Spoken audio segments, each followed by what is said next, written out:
Let's go to Kristen Welker. She's at Biden headquarters getting reaction. And we mentioned, Kristen, already that Justin Trudeau, the Prime Minister of Canada, has reached out to Joe Biden, the president-elect. What else are you hearing?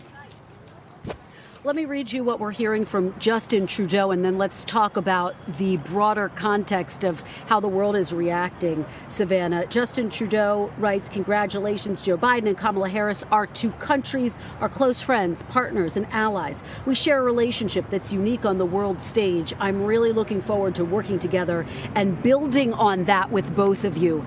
Look, President Trump was someone who ran on an America First foreign policy, and that is how he governed. And so some of America's traditional relationships with its foreign allies have been strained throughout the Trump administration, something that he would acknowledge and felt quite proud of. Frankly, he pulled out of the Paris Climate Agreement. He pulled out of the Iran nuclear deal. These are things that Joe Biden has said he wants to rejoin. He said he wants to negotiate a better Iran nuclear deal. But just to give you a sense, and think about NATO. President Trump had a number of NATO summits which were quite tense at times. You'll recall that one moment where you had several world leaders who were talking about the president behind his back, mocking him. That was caught on camera.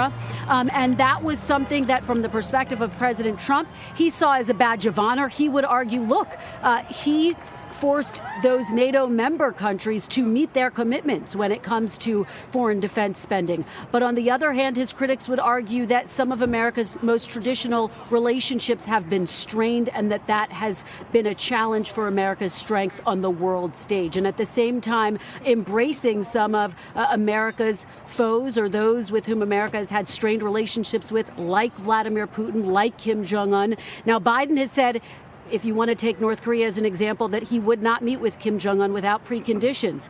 President Trump has met with Kim Jong-un 3 times and still no nuclear deal, still no agreement for nuclear disarmament on the part of North Korea. So I think you are going to see a very different relationship with America on the world stage than we have seen in the past 4 years. It will be up to the historians to determine how that plays out. But Joe Biden has been very clear. He sees this very differently. He sees America's place on the world stage very differently. He does not subscribe to the America First foreign policy. I also want to make one more note, which is that Joe Biden has changed his Twitter handle. It now says President-elect, guys. Hey, NBC News viewers, thanks for checking out our YouTube channel.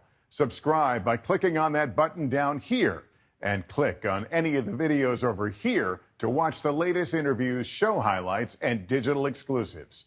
Thanks for watching.